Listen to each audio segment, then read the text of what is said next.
discretion is advised.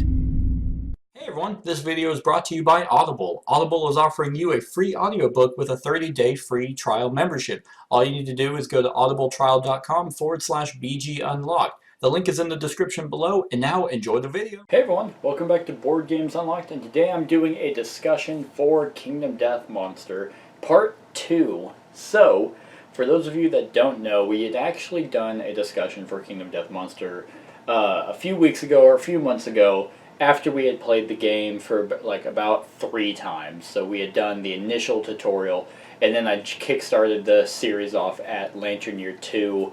Then I believe we did Lantern Year 3 and then a discussion. And a lot of that video is actually still relevant. And the reason why I'm doing it by myself is because between Kat, Josh, and Devin, their scores and their opinions don't really change that much. Kat's is probably the most out of those 3, but mine is actually quite significant, hence why I'm doing the other discussion.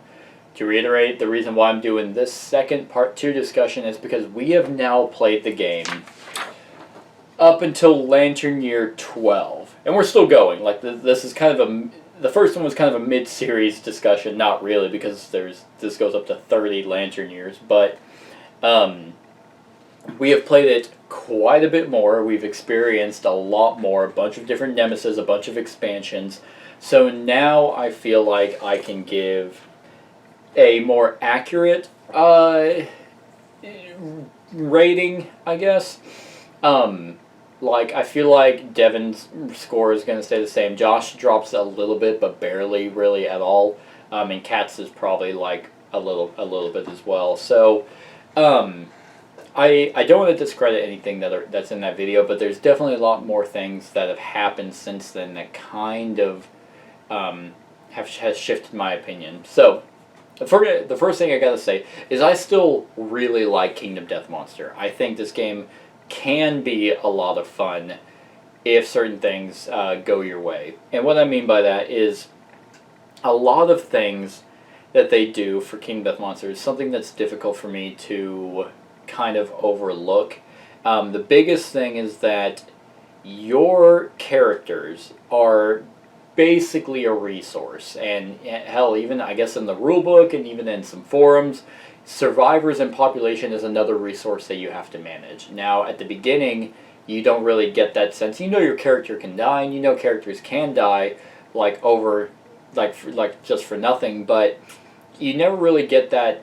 At least I never really got that sense, because like my character still had room to grow. My character still could level up and get a whole bunch of stuff and a bunch of stats, and like I was playing an RPG. I was playing, a role-playing game where my first character was like, oh man, I get to get him like really strong, and I'm excited, and you want to get there. This game does not allow that. For a couple reasons. One, because literally everything can kill you. Like, you roll on so many charts that a bad roll can just snuff out your character like that. So you have to get into the mindset of, okay, this character means nothing to me. And at first, I didn't do that. And because, and so I didn't do that. So now my character still had, like, he was still going strong. I mean, yeah, we fudged rules and we fudged fucking rolls just to keep characters alive, because the Kat's character and my character were the strongest and best ones we had, so they were our only fighting chance. And Josh and Devin's characters died almost immediately, so they were kind of thrust into that mindset. They understand that your character isn't really meant to grow or supersede anything, but I hadn't gotten there yet. So that's the first part. The second part is that because your characters can die all over the place, they can, if for some reason they do well and they do get better, and that's really cool. I like that. Like, they'll get attribute enhancements, they'll get fighting arts, they'll get abilities, but every single fight your character does, you get hunt XP, and hunt XP over time still can get you some good things, but your character will retire. Like, it's not through some significant event. Now, events can cause them to retire early, bad, severe injuries, or just also some events, because we've had a character who was even high on his hunt XP, retire. And that was that. So, over time, your character will just be gone. And that bugs me. That bugs me actually quite a bit, because if the best way I can kind of explain it, there's other things that bug me about this, but we just got done playing Lantern Year 12 at the time of this recording, and my character, my first character, he's still alive, but I decided to shelve him. I'm like, I want to put him up. And that kind of bugs me, because imagine if you were playing any tabletop RPG, you were playing D&D or Pathfinder or anything, and you invest your time, and that's the thing, is like you invest a bunch of time.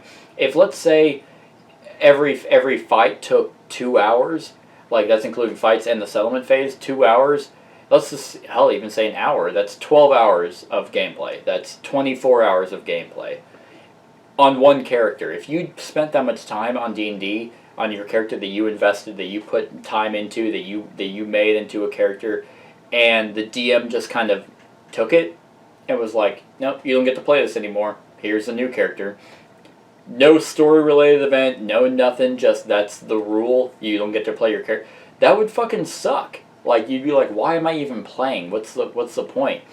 And I know why they do that, is because they didn't, I don't want to say balance the wrong word, but they didn't make the game to where the monsters get, like, the game gets tougher and tougher as it goes on. Like, it can, because you get different level monsters, but most of the time, like, the events don't change, there's really no story to drive anything, so it's just a bunch of events. Like, the difficulty is the die. How well you roll on a die. Like, you get a fucking die, like, okay, man, how good is it gonna be? Oh, an 8, yay! Or a 2, great, so now, great, he's dead. Boo, let's just rip that up and get another one. So at least it feels like, to keep your characters from getting too strong, to keep from you steamrolling monsters and stuff like that, that was the easiest way. You can't play your characters forever.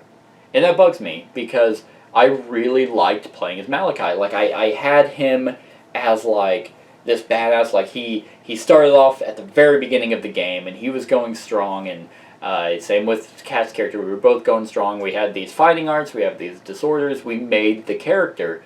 And it was fun through gameplay with all the other, Josh and Devin, and being like, oh, haha, yeah, we're the king and queen because we're the strongest, and, we have this family tree that's like an inside joke, a bunch of inside jokes and a bunch of scenarios that have happened around these characters that gave them a personality, that gave them a story and, like, a sense of purpose, and, oh, I want this to happen with this character. That was always interesting. And then we finally got to a point, granted, I mean, this is obviously coming out after all those Lantern years, so I was like, you can definitely tell I'm getting very stressed out, because I'm like, I don't want this character to die. Because I just don't want to have felt like I wasted all this time just to, grab a die and roll and be like, oh, that's a 1, guess he's dead. Like, just like that. Just like nothing. There's no strategy, no bad decision, nope, boom, dead. Alright. Yeah, fuck everything. Like, and that's not fun to me.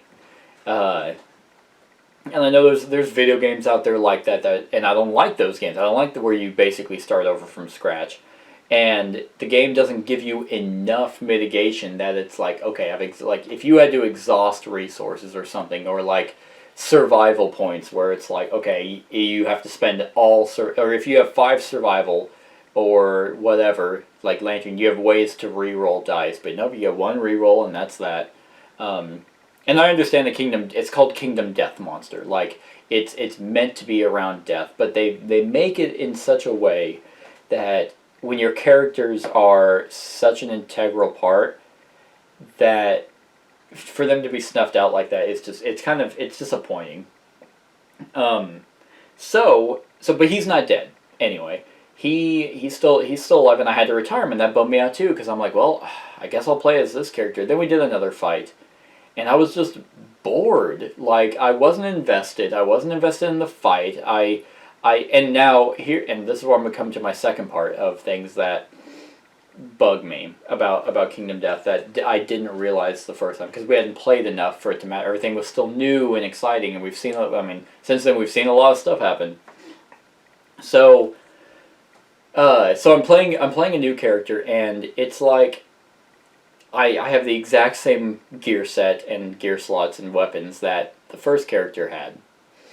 And I think that was a big part of it. I think the reason why I'm not invested in this character, and why it wasn't fun for me to do that second fight, was because I was basically playing a rip-off of the first one.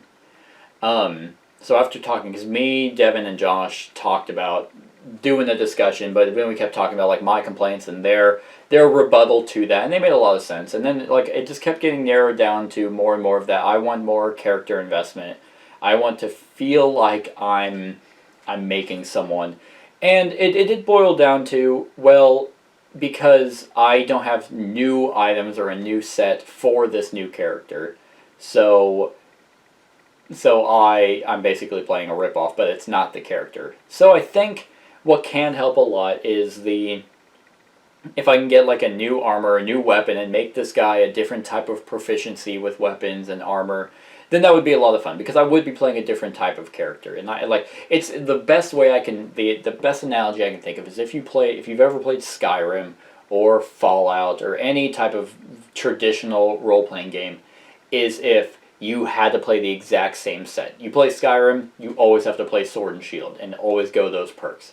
That's not fun. Like, you don't care about your character, really, personality-wise or anything in Skyrim. You care about the way that you could build them and the fun, exciting things of like, oh, this time I'll make him an archer, or this time I'll make him a rogue. I haven't done that with this character yet, and I think that's going to help a lot, because how we build our characters, a lot of DPS and a lot of like uprange closers, and I'm like, we need a range character. And then I was looking at the bow stuff and like the proficiencies and some of the bows that you can get, and I'm like, that would be a lot of fun. Oh, I can make Matthew, and then I started getting even more excited. I'm like, oh, I can make sorry, Matthew's the character's name. I'm like, then I can make my second character like a bowmaster, and then hopefully he survives a little bit. Then like we can shelve him, and then like I think the point of the game is that you eventually build up your characters to where you kind of shelve them and you bring in stronger, like newer ones, and you just build them up to bring them out to fight whenever they need to. So that's kind of, those are the two biggest things. Those are absolutely the two biggest things that kind of have bummed me out and not had me as excited. And then there's still a lot of things, and this is the weird one, because dice, I like dice, and I love when dice go in the way of the players, because it's so swingy. Like whenever you're sitting there and you're like, okay, come on, we need to roll a 10. Let's roll a 10 here, and you do it. It's just like, yes, like it's so exciting. Or it's like, oh god, oh man, we're rolling bad. But then I started thinking more. And this is probably where a lot of people can be turned off or turned on by Kingdom Death Monster. You essentially spend an hour and a half. Our fights usually last, and our sessions usually last an hour and a half, which is not that long. You essentially spend that time rolling dice, like nonstop.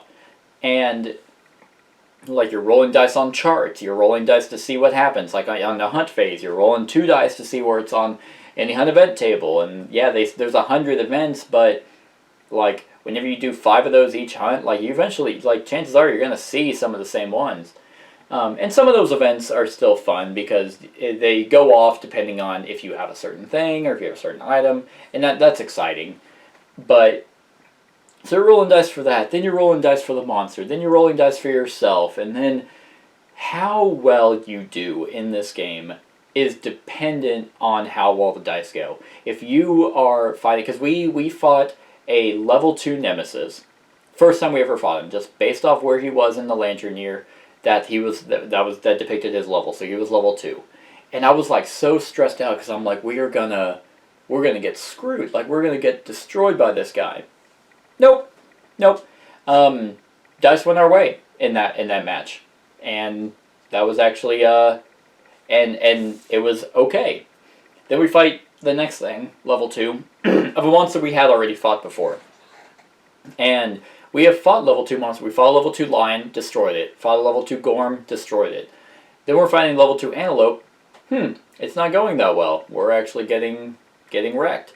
Why? Well, it's not because the monster's really any different. He's no tougher or faster or stronger than the other two. So what's different? Oh, that's right. Dice. We missed a lot. And it didn't. So it's frustrating, especially because at that point I was already checked out and I wasn't, like I said, I wasn't invested in my character or anything like that. So it started off as boredom. Then the fight kind of lasted longer than it needed to. Not that much, but I already don't like when games last longer than they should. Like if a 60-minute game and you've played it before and it should last, but some circumstances or events cause it to last 90, the extra 30 minutes is irritating. So then when things were happening, I was just getting more and more frustrated. And I mean, obviously no one died. We finally killed it. Nothing happened. But I was like, God, everything you do, literally everything you do, is roll dice. Or even if you're not rolling dice, it's all hinged on luck. Like whenever you're trying to get innovations for your settlement, you draw cards from a deck, and it's like, well, what can we innovate this time? It's like, who does that? Like even thematically, it doesn't make any sense. It's like no one just sits and be like, huh, oh, this one. It's like, no, like you look at your surroundings, you're like, oh, how about we do this, and then you strategically form it, like. And there's ways to kind of mitigate that draw. Like we can draw 4 and pick from that, and so that gives us some options of maybe some combinations.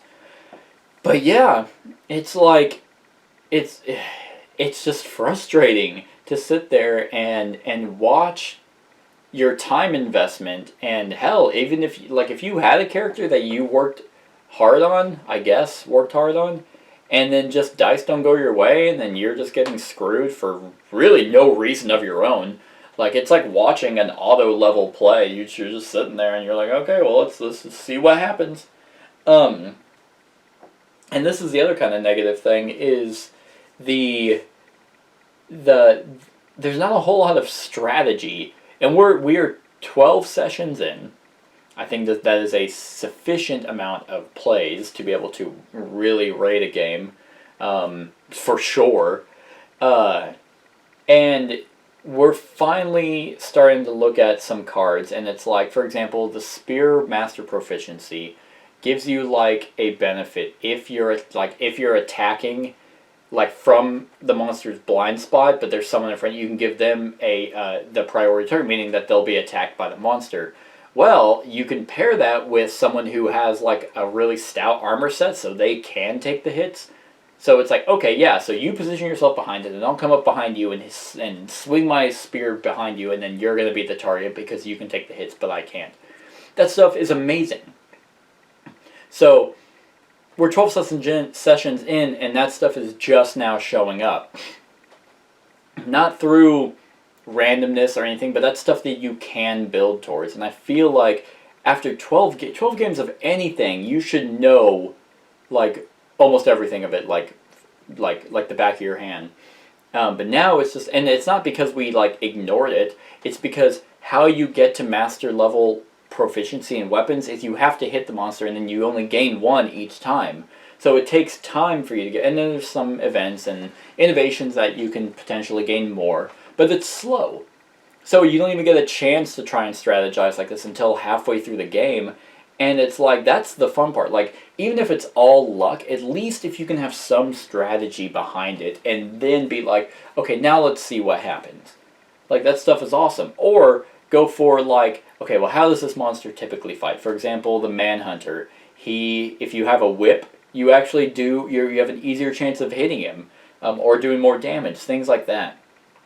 And that's some of the exciting parts, is you fight a new monster, and you don't really know how it works. Thematically, that all makes sense. But it's like, but the weapon proficiencies and things of that nature, and like the gear and stuff that you can get where you can strategize and combo, that's what makes it exciting. Because then it's not just sitting there for an hour rolling dice.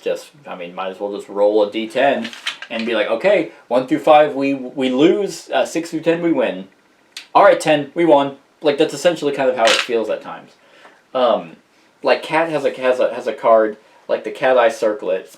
As an action, you can reveal the next 3 monsters. That's awesome. That's strategy. Hey, instead of you attacking or using another item, or using terrain on the card. How about you foresee the future and see if a trap's coming up? Or, and you can put them in back in any order. Let's see what we got. Okay, 3 options. Boom, here's a critical that'll actually be a persistent injury. We have a founding stone, we can use it. Like, that's what makes this game fun, because you strategize to go hunt.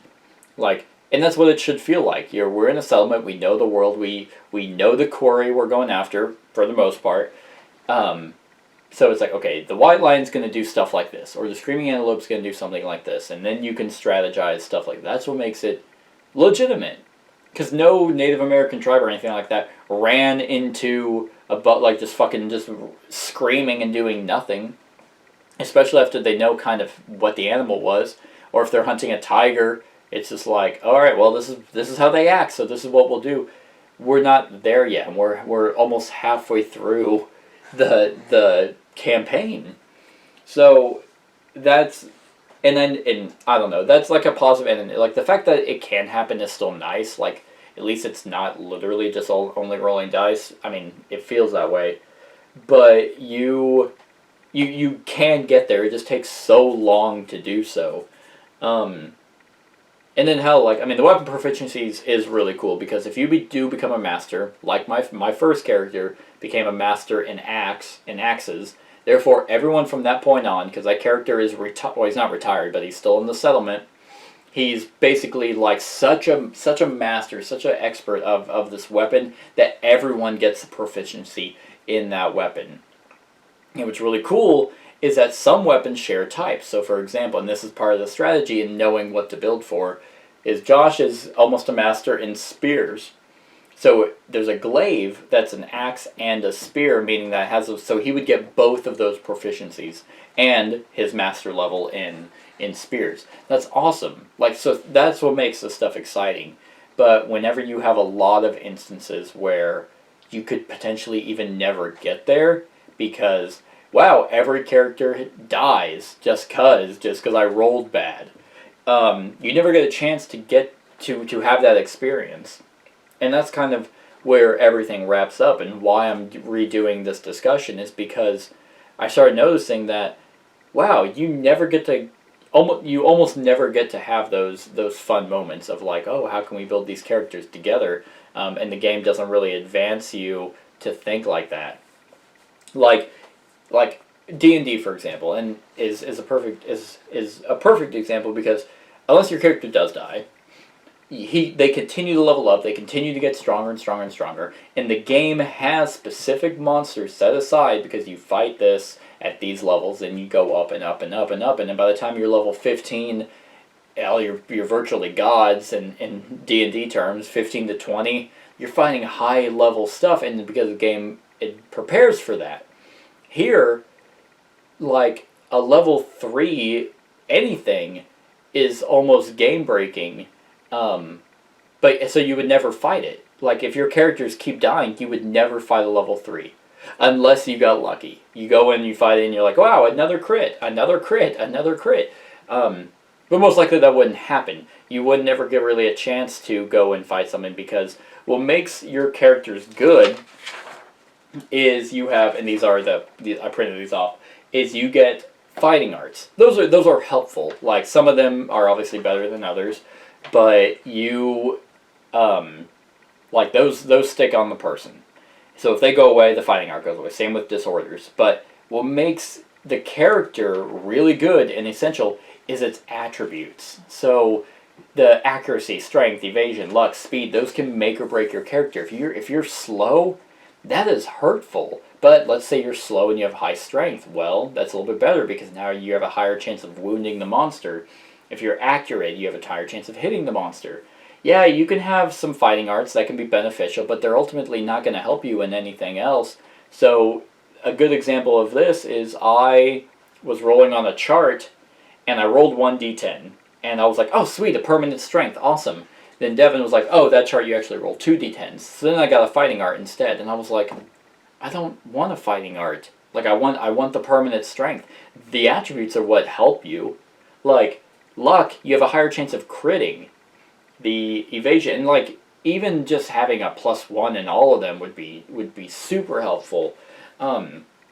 And so you don't get those when you move from now. New characters, depending on the principles that you pick, start out with like a one strength and one evasion, which is better than nothing. However, like that's a slow build up. Like getting that permanent attribute stuff is slow. Fighting arts you get all the time, and the other annoying thing is you can only ever have 3. And if you ever get a 4th one, you have to replace that with like one of the 3, and it's like, okay, well, I like my 3. I don't want to. I don't want to replace them. Oh well, I guess I have to. Disorders, that's perfectly fine because there's some that are really bad. But I guess if they're gonna do one, then do the other, which is fine. Like, but you should be able to choose.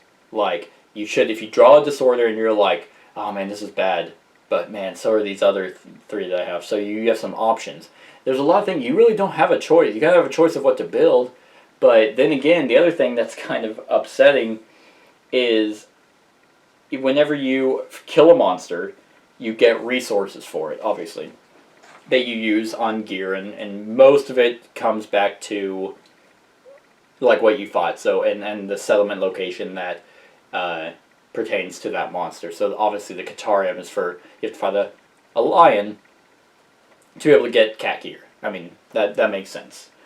But what's I think the game is meant to be played with 4. Like, it has a solo rule that you control 4 people. So, yeah, so you're meant to be playing it with 4. But it can be upsetting because when you fight something, you're kind of fighting a target for one particular person. So not everyone gets to ever feel like they're invested in it. Like, we fought Gorm twice so Josh can get a gear set. And then we were like, oh, well, let's just go fight the antelope because that's actually going to work better for your spears, and we'll just pass on the Gorm set to someone else. So we focused on one player, for 3 sessions. Actually, yeah, 3 sessions. And luckily we did well enough against Antelope to get him also. Otherwise we'd have to do a 4th session against him. And now to get my character, the bow that I want, we have to go fight the lion. That's just for me. So 3 people, at least 2, don't ever get to feel like they get to get new gear, get new items, anything like that. They're just there. And they're like, well, I guess my character's done. So it's just kind of, the game makes you feel like it's an RPG, but it takes out all the role-playing aspect of it. Like you should never get attached to your character, so then it makes you feel like, well, why would I ever want to advance them? Why would I want to make them grow? Like, I'm going to just constantly be reckless because it doesn't matter anyway. So then if you're thinking like that, then you're thinking, why do I even want to play this game if I don't have an investment in it? You know? Like, a long time ago when I started playing D&D, I was like, if my character dies, I'll leave the session because, well, that was my character for your story.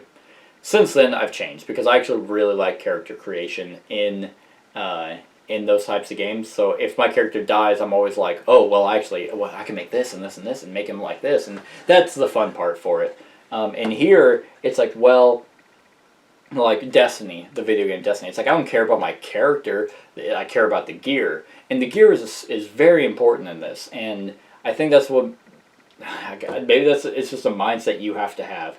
It's not about the character, it's about the gear, which is kind of like Monster Hunter. And I know I keep referencing a lot of stuff, but there's a lot of things that this reminds me of. It's just like, nope, it's all about killing the next thing and all about getting that gear and getting better gear, and then you put on that new gear to go fight something else to get their gear. It's a grind fest. Like, you're grinding, literally.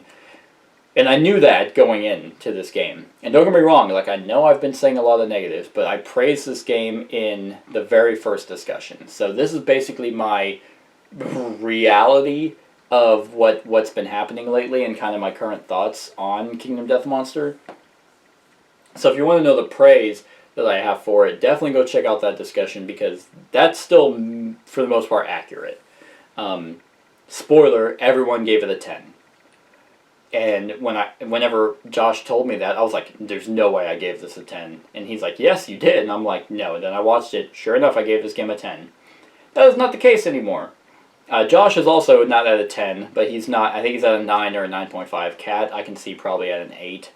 Devin is probably still out of 10, but yeah. But yeah, like there's still a lot of good things. Like I still love the quarry fights, even though I was talking about how it can be frustrating, and like you're kind of only ever really fight. Like that's why I feel like it could be a solo game because it's like, oh well, I want this gear set, and you're not screwing over really anyone else because Kat has been on the like the cat gear almost since like probably Lantern Year 3 or 4, and she just moved that over to a new character just because hey, we worked for this, why not use it? Well, because it's like it's not that character. Like like this new character didn't work for this gear. They were just handed it off, and that's kind of the same with mine, and that's why I'm like, ugh. Like I don't care about my replacement character. And Josh and Devin think that it's because we didn't have our characters die. We had time to get invested to them, versus just wow, zip, they're gone. Like, and I think that does hold true. If our characters had died earlier on, we'd probably been more just familiar with getting characters like die and then we grow and then they die again and so on and so forth. But no, we had time. We fought a lot of things with these characters. And that's what I want. I want that fun experience. Oh, it's like, oh, how is this character going to do against this type of thing? And you never really get to figure that out. You do a little bit. I mean, that's 12 games in, and my character is just now being shelved. He is not retired. I can get one more fight out of him. I could technically fight a nemesis or a level 1 to get 1 hunt XP, which would put me at age 4, and then the very next one he would retire. And even then, since I've been bitching this whole time, there are innovations that, there's one called, I think, Sacrifice. You reduce the population, and you can bring a retired character out to go on a hunt. So there are ways to bring them out if they retire, which is nice. Because if he does retire, it's like, man, I really want to play him, and then you can strategize and be like, is that worth it to bring him out for this next fight? I like that. I do like that stuff. But yeah, so the hunt, the quarries is a lot of fun. I still love that they have hit locations. I love that they have AI, so they're not just there doing, it's, oh, your turn, then roll their dice to see what they do. I love that if you hit them, they can react, they can wound, they feel alive. I still very much like that. And for what it is, I do like the character creation. Like, creating the characters is a lot of fun. That's why it disappoints me and bums me out so much, because it is fun. It is fun to do a gear set to get affinity and get cool abilities and level them up and want them to do really well and be excited when they're strong and, like, worried when they could die. That's why it bums me out so much that everything is actively kind of against that whole premise. Like, the story events are still interesting. I mean, a lot of them are just literally roll to see what happens, and high roll is good, low roll is bad. Yeah, I mean, that's kind of it. Like, I love the camaraderie between players, even though there's really, like, most of the fights feel like a free-for-all. Like, I think we've had maybe 1 or 2, like, fights where we actually had to strategize on what we wanted to do. But for the most part, it's, okay, who just wants to go, and we'll just go do this. You're very much winging it the entire time. I wish there was more instances where it's like, okay, if you do this, then I can do this, and then she can do that, then he can do this. And that would be exciting. That's why I was talking about the spear proficiency and like the tanky kind of armor. Or hell, because we have no range, kind of going for range, and then like modify that. That would be fun. It just takes so long to do it that it's just kind of like, well, let's just do this and see what happens. But I don't know. It's definitely 12 games in, and it could be, I literally put every expansion that's out in this, so it could be over bloated. that could be it too. Like, whenever we fight something, and then it's like just more things just keep getting added on, and it's like, well, now no wonder it feels so against us, because I'm just adding a bunch of shit. So, and maybe that's why, because we've had to fight more nemesis than we would have needed to. Therefore, we had to fight a nemesis or a special event, we didn't get to like fight something like a regular quarry. So so who knows? That very much could be it too. I don't know. I like the innovations. I do. The settlement phase is a lot of fun. The past couple times though, it's been kind of like it's been boring as well because it's like, well, what do we do? Like we got everyone kind of their armor set, but we don't have enough to be able to build anything else because we didn't fight the other thing. So I guess we'll just hold on to all this. I don't know. So it's I mean it'll just be one of those things that will I mean I'm gonna keep playing the oh yeah yeah, so the settlement stuff that you get to build, that can be exciting. It's just it just kind of bums me out. Like I'm not mad at anything. Like dice happen. Like so even I'm mad in the moment. Like if they're not going well, if it's annoying, obviously anyone would. But at the end of the day, I understand that dice are what they are, and I still like them. It's a love-hate relationship between me and dice. But yeah. So I mean, it's just we also played a lot of it in like so. I think it's just we've played too much, so more negatives are starting to poke out than they would have had we had more time like separate from it. Which I don't know if that's a good or bad thing. But it's just because I don't know. These are just some of the things that I've been thinking of, and we talked about quite a bit after the last session. So yeah, that's just my thoughts. If you're wanting to know what my rating of it is now, so we all gave it a 10. I'm surprised Kat gave it a 10 because that's shocking. But right now, I am sitting at a 7, which is a drastic drop from a 10, but it still reflects, like, because it's still above average game, by far. I still do have fun playing it, but there's just all the things that are disappointing that I wish weren't in it at the moment. I don't know if I'll do another disc, and 7 is still good. Like, don't get me wrong. Like, even though it's like, wow, it was a 10, now it's a 7, now it's shit. No, that's not the case. It's just more things have come to light that I can't overlook from a negative perspective. And no game's perfect, so whenever I give 10s to games, there's still problems with it, but I can easily, or they're so minor that I'm nitpicking. I think before Kingdom Death, I had given very few games a 10, and I think I've only ever given one game a 1.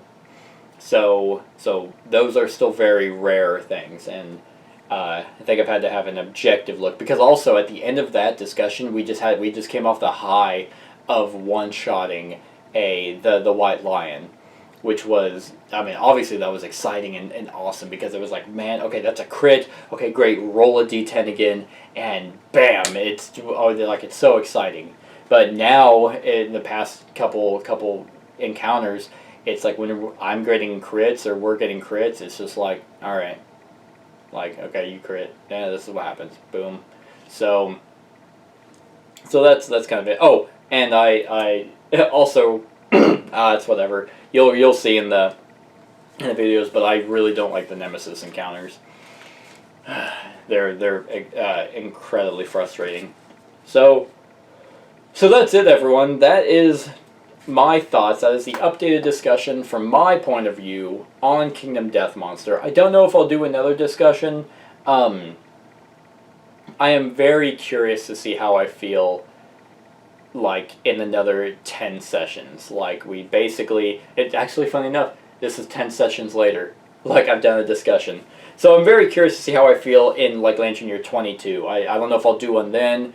I might do one if we do finish it at Lantern Year 30 and do, like, an overall kind of campaign discussion on what I thought of the whole campaign and how I feel towards the end. but who knows? Who knows? But that's it, everyone. I hope you enjoyed. Let me know what you think of this game in the comments below. Hell, I'd even be curious to see what you think of my thoughts now versus my thoughts on the other discussion.